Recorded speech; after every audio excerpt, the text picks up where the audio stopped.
On my 25th birthday, parents took me to dinner, but only to tell me I was adopted. Mom laughed, "We only kept you for the tax benefits. Now you're 25, you're useless." Dad added, "We've already filed to legally disown you." I didn't cry. I just said, "Funny you should bring that up. Because I found my biological family. They're in this restaurant right now. We only kept you for the tax benefits," my mother said, smiling.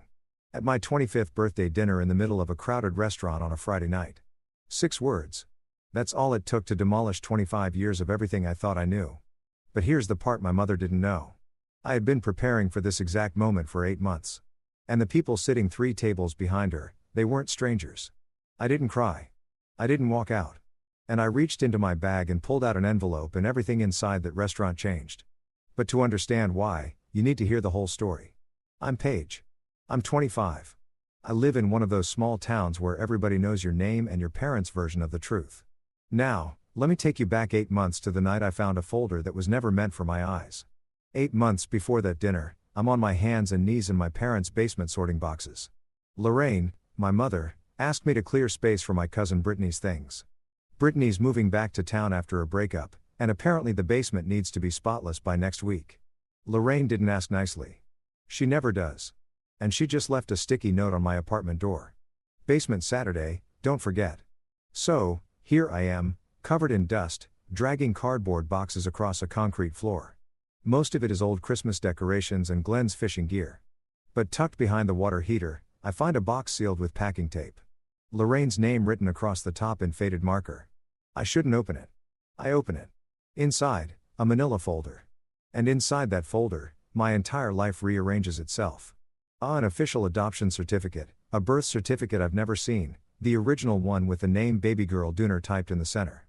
And underneath both of those, a receipt from a tax consultant, a single line highlighted in yellow, adoption tax credit, $5,400. I sit on that cold basement floor for 40 minutes, not crying, just recalculating every memory I have. Every time Lorraine reminded me how lucky I was. Every time Glenn looked away when I asked about baby photos, and every Christmas card that read "Our greatest blessing" in Lorraine's handwriting sent to every neighbor on the block. I pull out my phone and call my best friend Claire. She picks up on the second ring. "What's wrong?" "I need you to come over." "Not to the house, to the parking lot behind the clinic." "Paige, you're scaring me." "Just come." I fold the birth certificate, slide it into my jacket pocket, and put Lorraine's box back. Exactly where I found it. But the name Dunbar burns against my ribs the whole drive to the clinic. That name would change everything. But not yet. Claire meets me in the gravel lot behind Dr. Weller's vet clinic, still wearing her scrubs from the afternoon shift. She reads the birth certificate under the dome light of her Civic, then reads it again. "Dooner," she says quietly. "You ever heard that name before?" "Never." She sets the paper down. "Remember the DNA kit I gave you for Christmas?" "I do." "An ancestry kit." I'm still in the plastic wrap shoved in my bathroom drawer. I told her I didn't need it. I told her I already knew who I was. That feels like someone else talking now. "Use it," Claire says tonight. So I do. Cheek swab, registration code, sealed envelope. I drop it in the mailbox outside the post office at 11 p.m. 6 weeks for results. 6 weeks to keep my face normal. And for 6 weeks, I watch Lorraine with new eyes. I notice things I always noticed but never named. At the way she says, "After everything we've done for you," whenever I ask to borrow the truck, the way she tells the neighbors, every single one, how adopting me was the hardest and most selfless decision of my life. But her voice carries pride, not pain. The way Glenn goes quiet whenever Lorraine starts that story, finding something very interesting to look at on his shoes. I keep paying my $400 rent on the converted garage apartment behind their house. And I keep showing up for Sunday dinner. I keep saying, "Thanks, Mom." When she passes the potatoes, Claire asks me once over coffee at the clinic, "How are you holding up?" "I'm waiting," I tell her. She gives me a look. For what? For proof. What I don't tell Claire yet, what I barely admit to myself, is that I'm also waiting for something worse. I'm waiting to find out why a tax receipt was filed next to my birth certificate like they belong together. The email arrives on a Tuesday during my lunch break. I'm sitting in my car in the clinic parking lot, eating a granola bar, and scrolling through my phone when the notification slides down. Ancestry close family match found. I stop chewing. I tap the link. The screen loads slow the way everything loads slow in a small town with bad signal. And then there it is. Helen Dooner, age 47. Location, Ridgemont, a town 2.5 hours east. Match confidence 99.7%. Relationship parent. As I stare at her profile photo, a woman with short brown hair and a tired smile standing in front of a garden. She's wearing scrubs. She's a nurse. Community health clinic. It says married to Tom Dooner, 49. One son, Cody, age 20. I have a brother. The granola bar sits untouched on the passenger's seat for the rest of my lunch hour. I try to write an email 7 times. The first 6 are too long, too desperate, too angry, too careful. The 7th is 3 lines. My name is Paige. I believe you may be my biological mother. I'm not angry. I just want to know. I hit send before I can delete it. 4 hours later, my phone buzzes. One line from Helen Dooner. I have been waiting for this email for 25 years. I read it 3 times. Then I lock my phone, press it against my chest, and sit in the clinic parking lot until the sun drops behind the tree.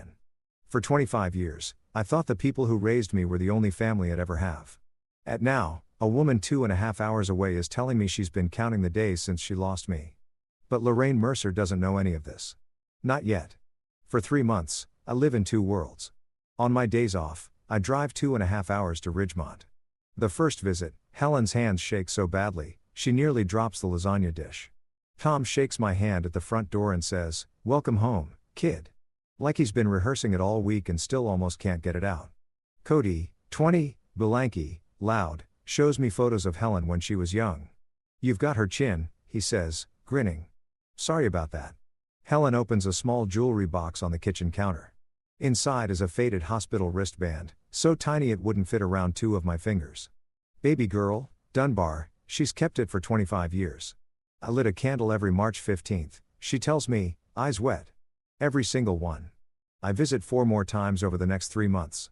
Each time the drive feels shorter. At a follow-up, I realize she's never asked a follow-up. I realize she's never asked me a follow-up question in my entire life. Not out of respect for my privacy, but because she genuinely doesn't care about the answer. In my apartment at night, I read Helen's letter. She wrote it on hospital stationery. 2 pages front and back. Careful handwriting that gets shakier near the end. She tells me about the night I was born, about the family pressure, about a 22-year-old girl with no money and no one in her corner. I keep the letter in an envelope in my bag. I carry it everywhere. 3 weeks before my birthday, Lorraine does something she hasn't done in 5 years. She offers to take me to dinner. Maggie's place Friday night. Just the 3 of us, she says, though we have something important to discuss. That sweetness in her voice. I've only ever heard it when she wants something. I know exactly what's coming. 2 weeks before my birthday, I come home from work and find a typed note on my kitchen table. No greeting, no dear Paige, just a single paragraph. Effective next month, rent for the garage apartment will increase from $400 to $850 per month. If this is not workable, a 30 days notice to vacate is required. Lorraine's signature at the bottom. Neat. Final. I sit down and do the math on the back of a grocery receipt. $850 for the apartment. $350 for health insurance if I get dropped from the family plan. And something tells me that's next. That's $1,200 a month on a vet technician's salary before food, gas, or the student loans I took out for community college. It doesn't work. It's not meant to work. As I walk across the yard to the main house, Glenn is in the kitchen pouring coffee. "Did you see the note?" I ask. He doesn't look up. "Your mother has her reasons, Paige. Brittany needs a place. And where do I go?" Glenn stirs his coffee. The spoon clinks against the mug 3 times. He doesn't answer. I stand there for 10 seconds. Then I walk back to my apartment, open my laptop, and search rental listings in Ridgemont. Studios start at $650. 1 bedrooms around $800. Tight, but possible, especially if I transfer to a clinic out there. I don't argue with Glenn. I don't confront Lorraine, not because I can't, because there's a difference between reacting and being ready. And I learned that difference the night I found a tax receipt filed next to my birth certificate. Lorraine wants me dependent. That's her leverage. The cheap rent, the insurance, the documents she's held in a locked box my entire life. But leverage only works when the other person has no options. I'm building options.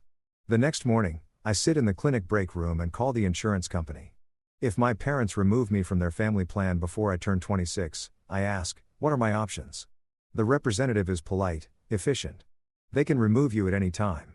You'd have a 60-day qualifying event window to enroll in a marketplace plan. What's the cheapest plan in my area? She types. For a single 25-year-old in a rural zone. Roughly $300 to $400 per month. High deductible. I write the number on a napkin. $350. I can swing $350 if I cut everything else to the bone. That afternoon, Claire finds me reorganizing the medication closet, something I only do when I'm trying not to think. Why don't you just confront them now? She asks. Tell them, Tell them it's over. I close the cabinet door carefully. Because if I confront them before I'm ready, I lose everything at once. Housing, insurance, and the truth about who I am. I need all three handled before I say a word. Claire is quiet for a moment. Then, you're not waiting because you're scared, are you? No, I'm waiting because I want to be ready. Not angry, not desperate. Ready. That night, I call Helen.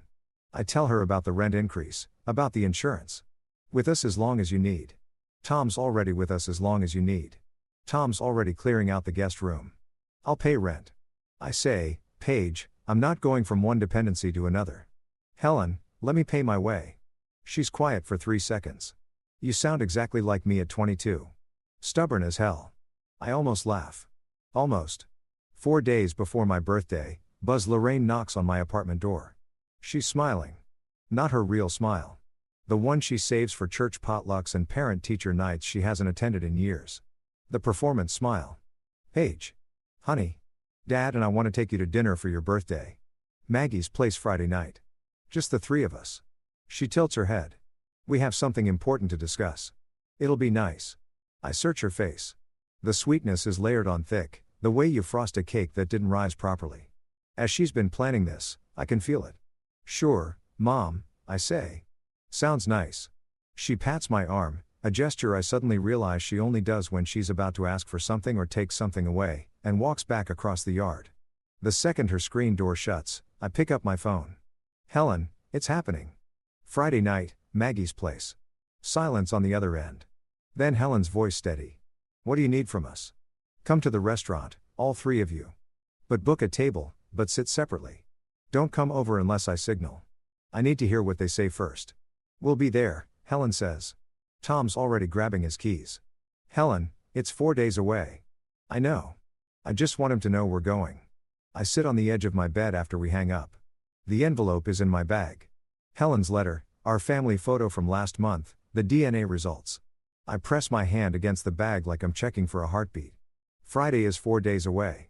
I have 4 days to hold my breath, keep my face normal, and wait for my own mother to tell me I'm disposable. In a room full of people who believe she's a saint. Friday night, Maggie's place. The restaurant smells like cornbread and cedar.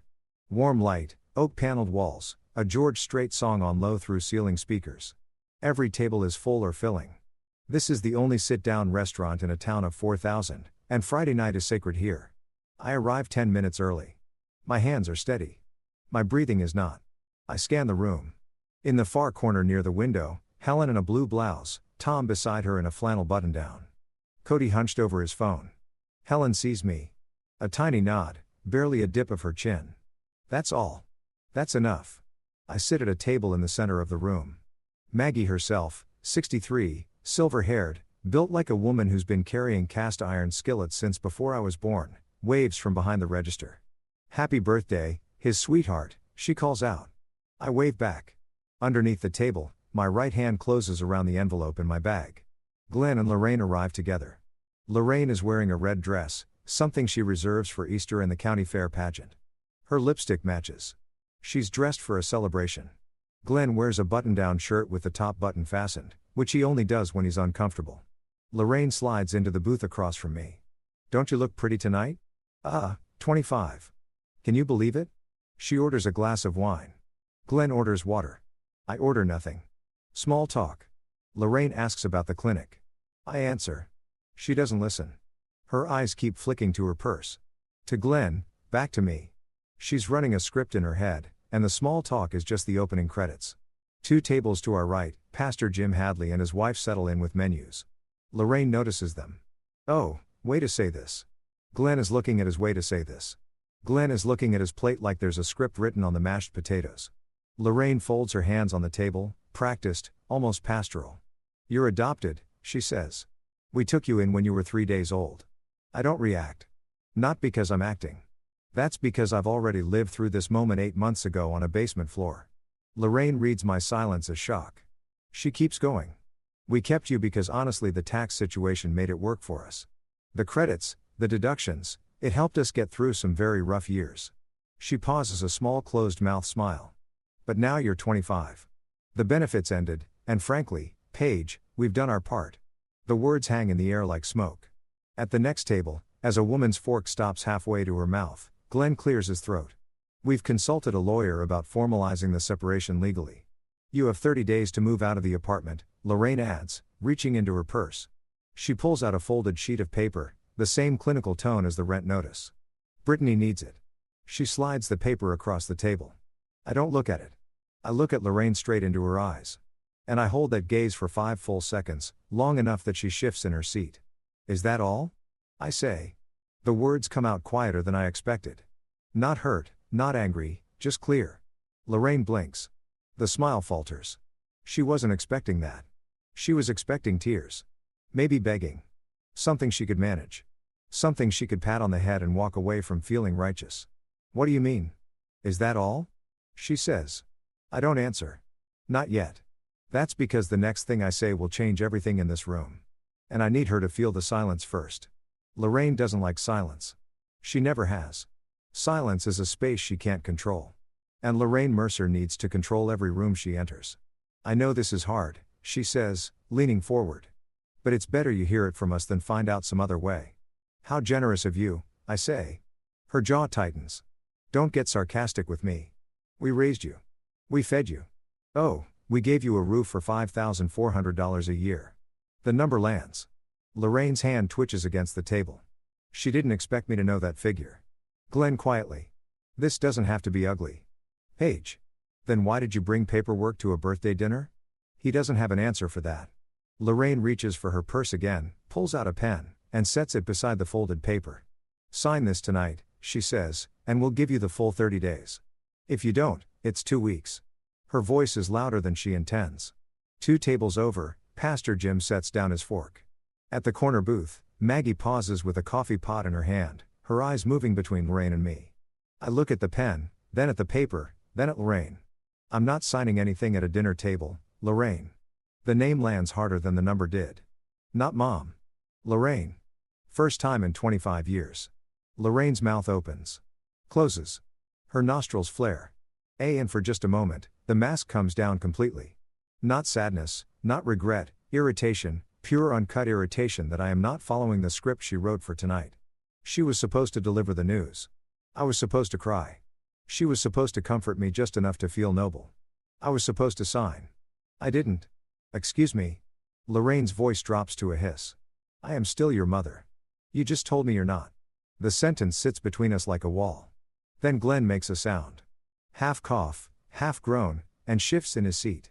Lorraine's grip on her wine glass tightens until her knuckles go white. I raised you, she says. That makes me your mother. Then why does it feel like a transaction that just expired? Lorraine's eyes dart around the restaurant. She can feel people watching. This was supposed to be contained, quiet, a tidy little handoff. But I'm not cooperating, and Lorraine Mercer cannot stand a scene she doesn't direct. Fine, she says, and her voice shifts sharper now. The pretense of gentleness falling away. You want the truth? Your real mother was some girl from Ridgemont who couldn't even take care of stop. One word, low clear. I hold up my hand, palm out, and Lorraine actually stops mid-sentence. Not because she respects me, because the look on my face is something she hasn't seen before, and it unsettles her. You don't get to talk about her. I say. Not tonight and not ever. Her? Lorraine almost laughs. You don't even know her. I don't answer. Instead, I reach into my bag and pull out the envelope slowly. I set it on the table between us next to the unsigned paper and the untouched pen. Lorraine stares at it. Plain white envelope slightly bent at the corner from months inside my bag. What is that? She says. I let the question hang. Glenn leans forward, squinting. Pastor Jim, 2 tables over, has stopped pretending not to listen. As I rest my fingertips on the envelope and wait, because what's inside this envelope is going to dismantle every story Lorraine Mercer has ever told about herself, and I want her to feel it coming before it arrives. Lorraine can't stand the silence. She never could. Answer me, Paige. What is in that envelope? I say nothing. My fingers rest on it, waiting. And that's when Lorraine makes the mistake I knew she'd make. Because when Lorraine can't control a conversation, why you away like yesterday's trash? At least you away like yesterday's trash. At least we took you in. At least we gave you something. The table next to us goes silent. I hear a fork hit a plate. Not set down, dropped. Pastor Jim turns fully in his chair. Maggie behind the register puts down the coffee pot. Glenn reaches for Lorraine's arm. Lorraine, maybe. No. She shakes him off. Yee, she needs to hear this. Nobody else wanted you, Paige. She leans in, her voice carrying in that way it does when she's forgotten there are walls. Nobody. I feel the heat rise from my chest to my jaw. Not shame, something older and sharper, something that has been building for 8 months, waiting for exactly this line to be crossed. Because I've met Helen Dooner. I've sat at her kitchen table. I've read her letter, the one where she describes the night she gave birth alone at 22 while her family pressured her to sign papers she didn't understand. I know who Helen is, and hearing Lorraine call her some druggie in front of 40 people is the one thing I cannot let stand. In the far corner, Helen has heard every word. Tom's hand is on her shoulder. Cody's jaw is clenched. I look at Lorraine. Are you done? I say. She straightens her dress. Yes. And I set it beside my water glass. Second, a $1 bill. I set it beside my water glass. Second, a printed DNA report. 99.7% match. I lay it flat on the table. Third, a photograph taken last month. Me standing between a woman and a man. All three of us squinting in the sun, smiling. Real smiles, the kind you can't fake. I set the photo in the center of the table by facing Lorraine. Funny you should bring up my real mother, I say. Because I found her 8 months ago. Lorraine's face goes still, not shocked, frozen, like a screen that's crashed but hasn't turned off yet. Glenn pushes back from the table, his chair scraping the floor. Her name is Helen Dooner. She's a community health nurse in Ridgemont. She's been waiting 25 years to find me. I keep my voice level, every word measured. She didn't throw me away.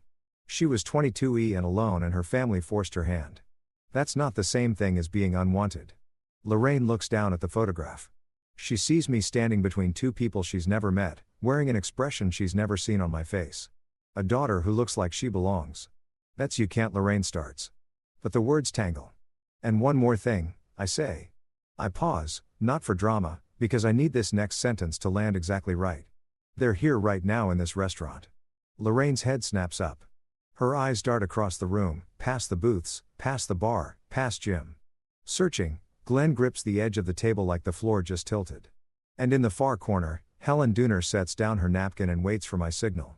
Okay, I need to pause the story here for a second because I know what some of you are thinking. Paige, why didn't you just leave months ago? Why wait for their big reveal? Fair question, honestly. Well, part of me needed to hear it from their mouths, not from a piece of paper in a basement, but spoken out loud with witnesses, because that's the difference between suspecting something and knowing it. Now, what do you think Lorraine did when I said my biological family was sitting in the restaurant? Did she apologize? Did she double down? Did she try to bolt? Drop your guess in the comments. Alright, back to Friday night at Maggie's. I turn toward the far corner of the restaurant. I nod once. Helen stands, then Tom, then Cody. 3 people rise from their table and begin walking across Maggie's place. Not fast, not slow, not making a scene, just walking the way you walk towards someone you've been looking for your whole life. Helen is in a simple blue blouse, the one she wore the first time we met. Her eyes are red, but her back is straight. Tom is a step behind, solid, quiet, his hand hovering near the small of Helen's back. Cody follows, hands in his pockets, a jaw set. The restaurant notices, conversations thin out, then stop. Silverware goes still. Even the George Strait song seems to pull back, the chorus fading to nothing as Helen crosses the room. Lorraine tracks them like a deer tracking headlights. Helen reaches our table and stands beside me. She doesn't speak. She doesn't need to. She places one hand on my shoulder, warm, steady, deliberate. The hand of someone who's been rehearsing this gesture for 25 years and still almost can't believe she gets to do it. Tom stops just behind Helen, arms at his sides. Cody flanks his mother's other side. Maggie sets down her coffee pot and folds her arms, watching. Pastor Jim has turned completely around in his chair, napkin still tucked in his collar. I look at Lorraine. Lorraine. Glenn. My voice is calm, clear. This is Helen. Ah, my mother. The word mother lands like a stone dropped into still water. I watch the ripple cross Lorraine's face. Confusion, recognition, fury, all in the space of a breath. She opens her mouth, but Helen speaks first. I'm not here to cause trouble, Helen says. Her voice is quiet, calm, the voice of a woman who speaks to scared patients all day and has learned that volume never helps. I'm here because my daughter asked me to be. Lorraine stands so fast her chair bumps the table. Then wine sloshes over the rim of her glass and pulls on the paper she brought for me to sign. Your daughter. Lorraine's voice pitches high. I raised her for 25 years. And you just told her she was useless. The sentence travels. I hear it land at the next table, at Pastor Jim's booth, at the bar. Maggie's hand rises to her mouth. Lorraine spins toward Glenn. Say something. Glenn opens his mouth, closes it. His hands are flat on the table like he's trying to keep it from floating away. He says nothing. Lorraine turns back to me. Her eyes are wild now. Not hurt, not ashamed, cornered. You planned this, she says. You planned this to humiliate me. No, I say. I planned this so I wouldn't be alone when you did what you did. She blinks hard. The distinction between revenge and self-protection doesn't register. It won't. Not tonight. Maybe not ever. Lorraine scans the room and every pair of eyes she meets looks away or holds steady, but none of them offer what she's looking for. Karen from the post office, the woman Lorraine has told the selfless mother story to 100 times, is sitting 4 tables back with her hand over her mouth. She heard everything, the tax benefits, the useless, the nobody wanted you. Karen heard it all, and Lorraine can see it on her face. This is completely inappropriate, Lorraine says. But her voice has lost its edge. I was a tax write-off too, I say. You was a tax write-off, too, I say. You didn't seem to mind then. Glenn's face collapses, not dramatically. Quietly, like a wall settling after years of bad foundation. He knows I'm right. He knows it the way you know your back tire is flat. You felt it pulling for miles and you just kept driving. Tom steps forward. Not aggressively. He simply moves to stand beside Helen, one hand resting on the back of my chair. His presence fills the space Glenn left empty. We're not here for a fight, Tom says. His voice is low, calm, and carries the particular weight of a man who builds things with his hands and doesn't waste words. We're here for Paige. Glenn looks at Tom. For one long exposed moment, the two men occupy the same frame, and the comparison needs no narration. One man drove 2.5 hours to stand behind a daughter he barely knows. The other couldn't stand up to his wife across a dinner table for the one he raised. Glenn reaches for his jacket on the back of his chair. I think we should go, Lorraine. I'm not going anywhere until she apologizes, Lorraine says, but her voice is cracking at the seams. She points at me. After everything, I have nothing to apologize for, I say. Lorraine stares at me. I hold her gaze. I don't blink. I don't soften. And I don't raise my voice because I don't have to. The room is already listening. Glenn stands and walks toward the door. He doesn't take Lorraine's arm. He doesn't wait for her. For the first time in 30 years, Glenn Mercer walks away from his wife in public, and Lorraine is left standing alone. Lorraine's eyes sweep the restaurant one last time, searching for an ally. They land on Pastor Jim. Jim. Her voice breaks slightly. You know me. You know what kind of mother I've been. Tell them. Pastor Jim looks at Lorraine for a long moment. His wife places a hand on his forearm. The whole restaurant holds its breath because Jim Hadley has stood at that pulpit for 19 years. And when he speaks, this town listens. I think maybe this is a conversation you need to have with God and with your daughter, Lorraine, he says gently. Not with me. No judgment in his voice, no harshness. Somehow that makes it worse. At Lorraine's face does something I've never seen before. It crumples, not into sadness, into the realization that the story she's been telling for 25 years has just ended. And every person in this room watched it happen. She grabs her purse, doesn't pick up the unsigned paper, doesn't take the pen, doesn't look at me. She walks to the door, heels clicking on the hardwood floor. It's the loudest sound in the restaurant. Glenn is waiting by the exit. Before he follows Lorraine out, he turns back. His mouth opens. I think he's about to say something. An apology, maybe an explanation, a goodbye. But nothing comes. He looks at me, then at Helen's hand on my shoulder, and he closes his mouth. Nods once, slow and small, like a man acknowledging something he should have acknowledged years ago. The front door swings shut behind them. A bell jingles overhead. The restaurant exhales. I look down at the table. Lorraine's wine glass still half full. The paper is soaked and unsigned. The pen uncapped and useless. And beside them, my photo, my letter, and the truth she couldn't outrun. The noise comes back in layers. A murmur at the booth near the window. A fork scraping a plate. The kitchen door swinging open, swinging shut. George Strait picks back up mid-verse and life at Maggie's place begins to reassemble itself around the empty chair where Lorraine Mercer sat. Helen slides into that chair. Tom takes the one beside her.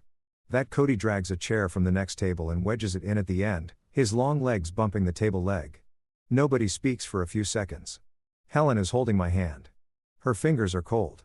She's been gripping the armrest at her own table for the last 20 minutes, but her hold is firm. She's not letting go. Then her eyes fill. Not the polite dabbing at the corners kind. The real kind. 25 years of not knowing, not holding, not being there. All of it rising at once. I'm sorry I wasn't there sooner, she whispers. I squeeze her hand. You're here now. That's what matters. Tom clears his throat. His eyes are red, too, but he's the kind of man who'll hold that in until he's alone in his truck later tonight. He pulls a napkin from the dispenser and sets it quietly beside Helen. The silence stretches, warm and strange in hours. Then Cody picks up a menu. So, can we order? He says. I drove 2.5 hours and I'm starving. The laugh that comes out of me is sudden and messy and completely real. Helen laughs, too. A wet hiccuping sound that makes Tom grin. Even Pastor Jim 2 tables over cracks a smile. And then Maggie appears at our table with extra place settings balanced on her forearm. This one's on the house tonight, she says. All of it. She walks away before anyone can argue. As after the food arrives, Cody ordered both the ribs and the chicken fried steak. I pull Helen's letter from the envelope. Can I read part of this? I ask her out loud. Helen's hand goes to her throat. She nods. I unfold the hospital stationery. 2 pages front and back in handwriting that starts neat and gets shakier by the second paragraph.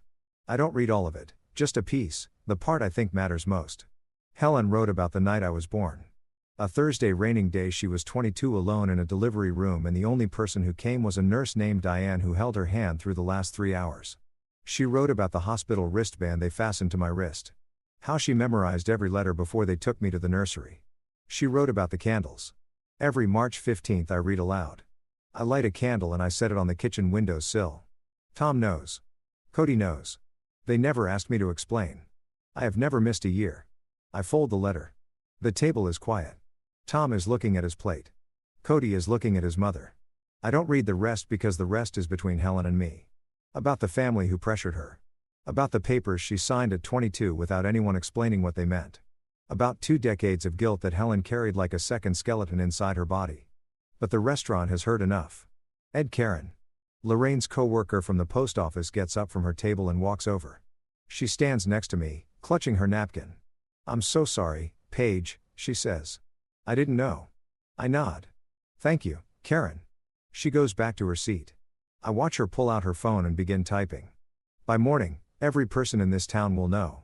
The photograph is still lying in the center of the table beside the pool of Lorraine's spilled wine. Maggie comes by to clear the wet paper and the pen Lorraine left behind. She pauses when she sees the photo, picks it up carefully, tilts it toward the light. Is this your family, honey? She asks. I look at Helen, who is wiping her eyes with the napkin Tom gave her. At Tom, who is quietly cutting Cody's chicken fried steak because Cody already destroyed the ribs and is too proud to ask for help. At Cody, who catches me looking and grins with barbecue sauce on his chin. Yeah, I say. It is. Maggie studies the photo for another moment. Beautiful family, she says softly, almost to herself. She sets it down gently and moves on to the next table. I've been in this restaurant 100 times, maybe more. Every visit, Lorraine would make a point of greeting everyone, the hostess, the regulars, the pastor, and somewhere in the hells, she'd work it in. Paige is so lucky we took her in. Adoption is the greatest thing we ever did. We gave her everything. And every time I'd smile, nod, play the role of the grateful daughter in Lorraine's one-woman show. Tonight is the first time I've sat at a table in Maggie's place and not performed a single thing. Cody nudges me with his elbow. Hey sis, you going to eat your cornbread or can I have it? Touch my cornbread and you lose that hand. He grins. Tom shakes his head. Helen laughs. A real laugh. The kind that fills her whole face. This is it. This is what a family dinner is supposed to feel like. Ordinary. Loud. Unscripted. I've been waiting 25 years for ordinary. Helen tells me I weighed 6 pounds 11 that I had one curl of red hair right on top of my head like a little flame. She says, exactly like Tom when he was a baby. Tom confirms this with a nod and zero additional commentary, which I'm learning is peak Tom Dooner communication. He asks about my work at the clinic, but unlike Lorraine, he listens.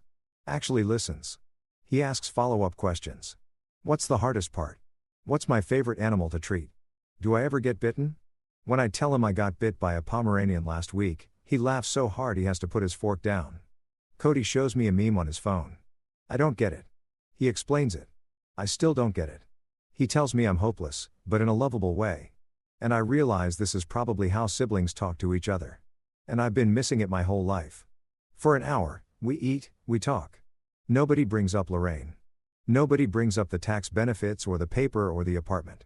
We just sit in Maggie's place on a Friday night like a family having dinner. Near the end of the meal, Helen reaches into her bag and pulls out a small box. She sets it in front of me. I've been carrying this for 25 years, she says. It belongs with you. I open it. Inside, resting on a square of cotton, is a hospital wristband. Tiny, faded pink. The ink barely legible. Baby girl Dooner. Helen has threaded it onto a simple silver chain. I fasten it around my wrist without a word. The plastic is brittle and light. It weighs almost nothing, but it's the heaviest thing I've ever worn. For 25 years, I thank the wrong people for keeping me. Tonight, I'm sitting with the ones who never stopped wanting me. I want to step outside the story for a moment. Looking back, and I think the hardest part wasn't hearing Lorraine say what she said. It was realizing I had spent 25 years performing gratitude for people who saw me as a line item on a tax return. If you've ever been in a situation where someone held your basic needs over your head, housing, insurance, documents, whatever, and called it love, you know exactly what I mean. Here's my question for you. Why do you think Lorraine chose a public restaurant for this? Was it to keep me quiet or to keep herself feeling in control? Let me know in the comments. Okay, let me tell you what happened. The next morning, I wake up in the garage apartment for the last time. The ceiling is the same water-stained drywall I've stared at for 7 years. The window looks out onto Lorraine's herb garden, which she planted for the neighbors to admire, not to use. Everything in this room is familiar, and none of it is mine. I pack my life into 4 cardboard boxes. That's all it takes. Clothes, the books, the photo of Helen and Tom, my vet certifications, a coffee mug Claire gave me that says I'd rather be covered in dog hair. 7 years in this apartment and my whole life fits in the backseat of a Honda Civic. Claire comes over at 8. She doesn't ask questions. She just starts carrying boxes. At 9, I call the insurance marketplace. Change of address. Qualifying life event. New plan effective in 60 days. I write down the confirmation number on the back of a gas station receipt and fold it into my wallet. At 9:30, I walk across the yard to the main house. The lights are off. Lorraine's car is in the driveway, but the curtains are drawn. She's in there, but she doesn't want to see me, and I don't need to see her. I leave the apartment key on the kitchen counter. Next to it, I place the move-out paper signed Bet with one line written beneath my signature in blue ink. You don't need 30 days. I'm done today. No letter, no speech, no final scene. Claire and I pull out of the driveway at 10 o'clock. I don't look in the rearview mirror for the first 3 miles. Then I do. The house is small and getting smaller. I don't cry when I leave. I cry 15 minutes later when the GPS voice says, "You are now entering Ridgemont." And it sounds like the first true thing anyone has told me in years. Then the following week, I visit a legal aid office in Ridgemont. Free consultation. The attorney is a woman named Sandra who has a desk covered in family photos and a handshake that could crack a walnut. I tell her everything. She listens with her pen still, which I've learned means she's hearing something that doesn't surprise her.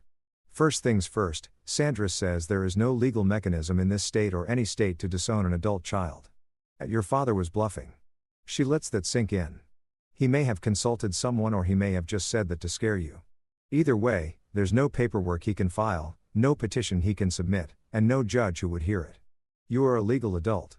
The adoption was finalized 25 years ago. It's done. I feel something loosen in my chest, a knot I didn't realize I'd been carrying since the night Glenn said, "We've consulted a lawyer."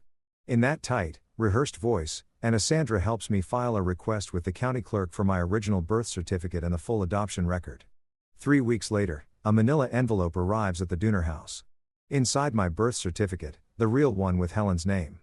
And in the adoption file, a detail I didn't know. Helen didn't voluntarily relinquish me. Her parents signed on her behalf. She was 22, but at the time in that county, the family had pressured her through a process she barely understood. And no one explained her rights. No attorney represented her. Helen was in the kitchen when I read that page. I didn't show her. Not yet. Some truths need the right moment. That night, I text Glenn. Just one message. The lawyer confirmed, there's no such thing as legally downing an adult child. You know that. I hope someday you think about why you went along with it. He reads it at 9:47 p.m. He never replies. 1 month out. I'm in the guest room at the Dooner house, paying $300 a month that Helen refuses to cash. So, I leave the checks on the kitchen counter. And eventually Tom slips them into the household jar when Helen isn't looking. We have an unspoken system. The new vet clinic in Ridgemont is smaller. Dr. Patel runs a Tourson operation, her and me, and the waiting room smells like wet golden retriever by 9 a.m. every morning. It's perfect. Cody and I watch movies on Saturday nights. He insists on horror and I insist on anything else. We compromise on action movies and argue about pizza toppings with the kind of passion that only siblings can generate over pepperoni. Helen teaches me her lasagna recipe on a Sunday afternoon. Midway through layering the noodles, she stops and stares at my hands. You roll your sleeves the same way I do, she says. I look down. She's right. Same fold, same crease, same tuck at the elbow, 25 years apart, and our hands learned the same habit. She doesn't say anything else about it. She doesn't need to. I start looking at apartments in town. 1 bedrooms, 650 to 800. I can make it work with a new job. 2 months, maybe 3, and I'll have my own place. First time in my life, truly, completely only mine. In the evenings, I sit on the Dooner's back porch. The yard runs into a tree and if you're quiet, you can hear the creak behind the oaks. One night, Tom comes out and sits in the chair next to mine, but he doesn't say anything. He sets a mug of coffee on the armrest between us and looks out at the same sky. We sit like that for 10 minutes, silent, comfortable. That's what family sounds like when it's real. Sometimes it doesn't sound like anything at all. In a town of 4,000, news doesn't travel. It migrates door to door, pew to pew, aisle to aisle at the grocery store. Karen tells her sister. Her sister tells the book club. The book club tells the PTA. Within 48 hours and every living room in town has heard some version of what happened at Maggie's place. Sunday morning, Lorraine walks into church. The pews around her usual spot are emptier than normal. Not dramatically, just enough. One family shifted left. Another arrived early and sat further back. Small adjustments, polite distances. The way a small town says we know without saying a word. Pastor Jim's sermon that morning is about stewardship. He doesn't mention Lorraine by name. He doesn't need to. Duh. There's a difference, he says from the pulpit, between raising a child and owning one. Lorraine doesn't come back the following Sunday. On Monday, she posts on Facebook. A single line. Sometimes being a parent means making the hardest decisions for your children's own good.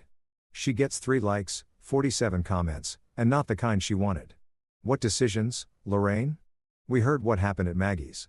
Is it true about the tax credits? She deletes the post within 2 hours. Blair tells me all of this over the phone, piece by piece, like a weather report from a town I no longer live in. They voted her off the church bazaar committee, Claire says one evening. Who told you? Maggie. She heard it from Jim's wife. I nod even though Claire can't see me. I don't feel victorious. I don't feel vindicated. I feel something quieter than that. Like watching a house you built burn down and realizing it was never structurally sound to begin with. That's not my problem anymore, I say. And I mean it. 3 weeks later, Glenn calls. I almost don't pick up. I'm in the middle of weighing a beagle who will not stop squirming, but something makes me set the dog down and step into the hallway. Paige. His voice sounds like he hasn't slept in a week. I didn't want it to go like that. How did you want it to go, Glenn? Silence. I hear him breathing. You'd understand. We were broke when you'd understand. We were broke when we got you. The credits kept us afloat. And then your mother, Lorraine. She got used to the arrangement. He catches himself on the name. Your mother, Lorraine. Like even he can hear the separation now. The arrangement. I repeat, is that what you called raising me? I'm not good at this, at Paige. I know, I say. You were never good at standing up when it mattered. He's quiet again. I can hear a TV in the background, some game show. He's alone. I'm not angry, Glenn, I say. And I realize as I say it that it's true. Anger left me somewhere around. What's left is something heavier and quieter. I'm just done. Can we? He stops, doesn't finish the sentence. And I think he was going to say try again or start over or some other phrase that sounds hopeful in the mouth and hollow in the ear. Maybe someday, I say. But right now, I need space. And you need to figure out why you let her do what she did for 25 years. I hang up, set the phone on the counter, go back to the Beagle. He doesn't call again. But on Tuesday mornings, a 2-word text arrives. Hope you're well, I reply. I am. That's enough for now. Declare gives me the update in her usual deadpan. Brittany moved out. I'm restocking exam room supplies, counting heartworm pills. Moved out of what? Your apartment? The garage. She lasted 6 weeks. I stopped counting. What happened? She heard the whole story from about 15 different people. Told her friends she felt like she was living in someone else's eviction. Moved in with a roommate on the other side of town. I think about Brittany, 23, fresh off a breakup and just looking for a cheap place to crash. She didn't ask for any of this. She was just the excuse Lorraine needed. She texted me. Actually, I tell Claire. Brittany texted you? Found me on Facebook. Said, hey, I'm sorry about what happened. If it helps, I didn't ask for any of this either. What did you say? I know it's not your fault because it isn't. Brittany is a pawn. Same as I was, just a different square on Lorraine's board. Claire is quiet for a moment and then so the apartment's empty now. Yeah, Lorraine kicked you out for Brittany. Brittany left and now the apartment is just sitting there. Yep, that's poetic. That's Lorraine. The irony isn't lost on me. Lorraine dismantled my life, my housing, my insurance, my identity to make room for a niece who didn't want to stay. She lost her daughter, her community standing, and her church committee seat. And the apartment is empty. The whole thing was for nothing. As Claire also tells me, Lorraine's been avoiding Maggie's place, drives 20 minutes to the next town for groceries, hasn't been seen at the salon or the post office social hour. She's building her own exile brick by brick. I don't comment. I don't celebrate. I just go back to counting heartworm pills. Some things sort themselves out. 1 year later, March 15th, I'm 26 and for the first time in my life, my birthday dinner doesn't come with a script. At the table at the Dooner house is set for 5. Helen made lasagna. The same recipe she taught me, except hers is better and probably always will be. Tom grilled steaks on the back porch because you can't have a birthday without something charred. Cody bought a cake from the bakery in town and wrote, "Happy birthday, sis," on it in frosting that's already starting to slide. Claire drove 2.5 hours to be here. She walks in with a bottle of wine and a card that reads, "S to the only coworker I'd commit a felony for." No envelope on this table, no unsigned papers, no pen, no exit strategy disguised as a celebration.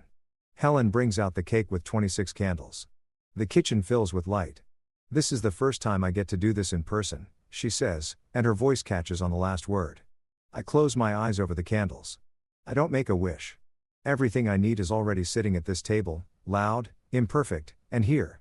I blow them out. Cody claps. Tom reaches over and squeezes my shoulder. Claire raises her wine glass. Helen cries a little, which makes me cry a little, which makes Cody roll his eyes and say, "Here we go." Which makes everyone laugh.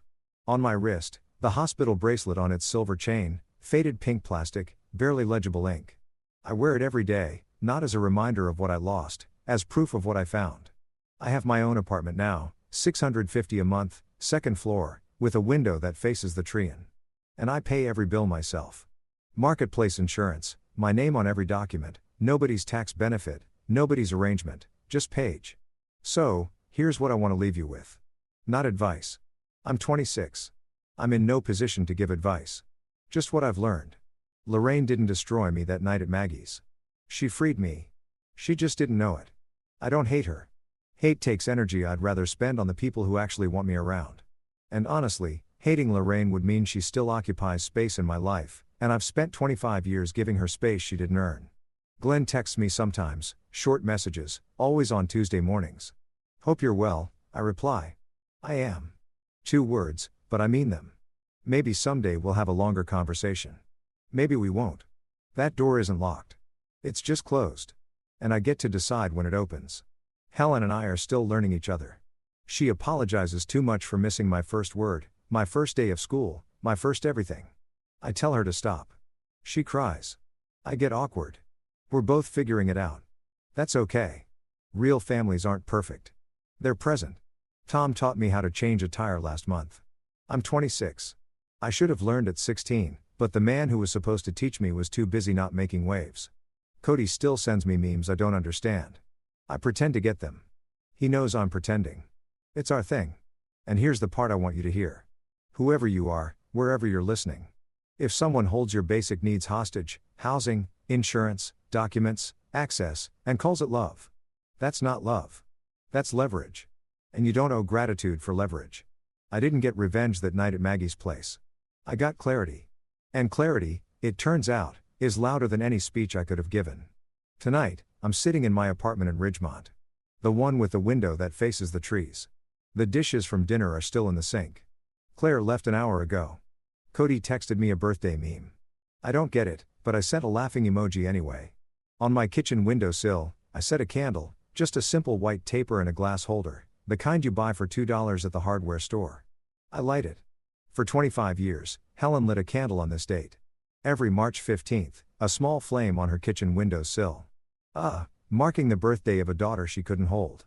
Tom knew. Cody knew. They never asked her to explain. It was just what she did. A quiet ritual of love that never stopped, even when she had no reason to believe it would ever be returned. Now it's my turn. But I'm not lighting this candle for loss. I'm lighting it for the start of something. For the first birthday I celebrated without performing gratitude. For the first year I've lived on ground that nobody can pull out from under me. For Helen who waited. For Tom who showed up. For Cody who called me sis before I was ready to hear it and kept saying it until I was. I look at the candle, at the hospital bracelet on my wrist. At the photo on my bookshelf, the one from last month. All 5 of us crammed onto the Dooner's back porch. Nobody looking at the camera. Everyone laughing at something. Cody said, I spent 25 years being someone's tax benefit. Now I'm just someone's daughter. And that's more than enough. The flame flickers once, then holds steady.